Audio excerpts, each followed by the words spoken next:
Hey everyone, I'm Darren Winter and welcome back to Future Ready Insights, the show where we unpack the real-world impact of artificial intelligence, from life-changing innovation to the weird, wild and deeply ethical. So let's dive into what's been making headlines in the world of AI this week. And if you've just discovered us, please like this video and subscribe. It really helps us. So first up, Amazon said it's made a fundamental leap in robotics by giving its robots a sense of touch. This story comes to us from The Guardian. This robot doesn't just pick up objects, it feels them. So that means better grip, fewer drop packages, and a major step closer to general purpose robotics. So why are we talking about this? Well, because the warehouse of the future isn't just automated, it's sensory. So this technology could eventually reshape logistics, home assistants, even healthcare robotics. Think that these robots that we think about that we see in the big warehouses, each evolution as they keep getting better and better, it brings us closer to having more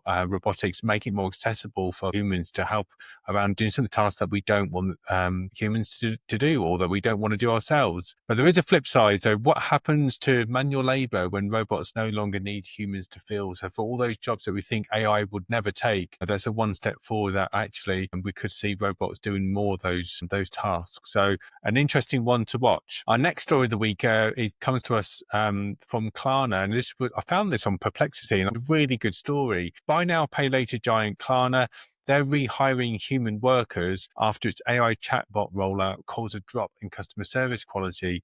So always talk about how AI is really great. Here's an interesting story that tells us that actually AI is only here to help us. It's not here to replace people. Their chatbot reportedly handled 2/3 of queries, but the user experience really suffered. So the complaints rose and the trust dipped. It's a bit of a key lesson. So just because AI can replace humans doesn't mean it should, especially not when empathy, nuance, or customer loyalty are on the line. Remembering, as I said before, that automation AI should enhance, not erode the customer relationship. A big news this week about Google's I/O conference and their AI glasses, and a bit of a comeback for them. So they teased AI-powered glasses, offers real-time translation and intelligent visual overlays. A couple of stories here and the links in the show notes, so definitely do check them out. Powered by multimodal AI and edge computing, this could be the future of accessibility, education, and cross-border communication. So if they nail it this time around, because they failed back, I think just before COVID, these glasses might be the next smartphone. This is really big technology. Imagine just walking, you're on holiday and you can't understand anything on the menu, or you can't understand anything in front of you, and suddenly that your glasses are going to be able to translate everything in real time. For using Google Maps, is going to do like an overlay, show you the directions of where to go. It really is amazing. And it seems a bit crazy that we still haven't quite got there yet, but it looks good from the video. Do definitely check it out. Kind of connected with that in the same conference, it seems we'll also be able to talk to anyone in a different language, and Google's going to be able to translate that in near real time. So we're not going to be able to worry too much about having to learn a new language. And this opens up discovering, lots of new cultures. And it's a game changer really for business meetings and potentially for tourism. You imagine if you use this on a phone or with glasses that we mentioned earlier on, it's going to be super powerful. I've included the video from Google in this podcast for you to have a look or have a listen. Hi, Camilla. Let me turn on speech translation. It's nice to finally talk to you. Es bueno hablarte finalmente. No puedo esperar a alquilar tu casa. Te vas a divertir mucho y creo que te va a encantar. You're going to have a lot of fun, and I think you're going to love visiting the city. The house is in a very nice neighborhood and overlooks the mountains. That sounds wonderful. Is the house Eso suena close to maravilloso. transportation, ¿Es la or casa would you cercana al recommend transporte renting a car? público o recomiendas alquilar un coche? Hay un autobús cerca, pero There's a bus nearby, but I would recommend renting a car so you can visit the nature and enjoy it. That sounds great. Eso suena genial.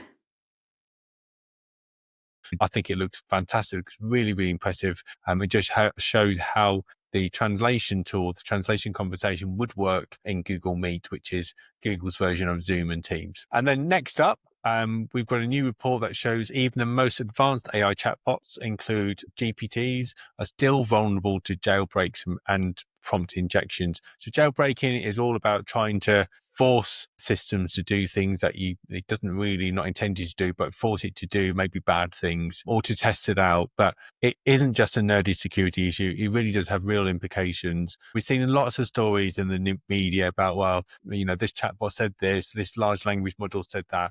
That's usually involving some kind of form of jailbreaking, not always, but some people kind of stress testing the system. So I do feel sorry for some of the large language models, really, because it's pretty hard to be under this constant pressure from people testing it and then just throwing stories out. And it doesn't really help sort of build trust in new technology. My view is that technology is here to help us and we shouldn't fear it. We need to understand it. We do need to understand its limitations. So it's good we hear about some of this, but just constantly hearing this negativity is quite draining. So things like the users have been tricking AI into giving out dangerous instructions, misinformation and hate speech. And we've all probably heard and seen examples of this, but there's much more research out there now saying it's a large problem. So AI is going to be trusted more in health, law, education. More work does need to be done. But did we solve similar hacking problems and jailbreaking in the internet age? We didn't. So I think long term, I think this is something we're going to have to live with. A couple of stories left to go. There's lots of news this week. An interesting one here, and we've talked about job security, but Microsoft recently laid off 6,000 people, and there are a few people sort of pointing the fingers at AI. So internal tools have made teams leaner and the company's rapidly investing in AI infrastructure. So it might mean they just don't need as many people anymore. And so this trend about AI transforming not just jobs, but whole job categories is still very much in the spotlight. But for business leaders, the question is really, how do we reskill, restructure and retain talent in our world right now where efficiency is no longer human driven? But we should all take some solace from our earlier story about Klarna's experience with AI. I think that companies are going down this road of trying to do this efficiency drive, but some are kind of coming unstuck or it's not kind of working out for them. It's really important to still look at the customer experience, understand your business in terms of how it's working. Because if it isn't, then something needs to change. The AI for Good Summit is only just under 50 days away now. So if you don't know anything about that, it's a fantastic summit. I think it's on for 4 or 5 days. And you can get it online for free. You don't have to go there in person. It's in Geneva this year. It's at the beginning of July. So the link's in the show notes. So definitely register. Some really interesting talks. I'm a big fan of it. I've watched it online for the last couple of years. So I highly rate it if you're interested about AI. Another quick story here from BCS, that's the British Computer Society. They shared updates on their thoughts about AI assurance. It's not a term that you can hear about much these days, but it's understanding the many sides of AI and helping organizations prove that their AI systems are reliable, responsible and governed. So do check that post on LinkedIn out in the show notes below. That AI governance is finally starting to catch up a little bit with AI speed, but there's a lot more work that needs to be done. And I'm writing about this in my PhD at the moment. This is why I keep talking about this type of stuff as well. I hope you do find some of this interesting.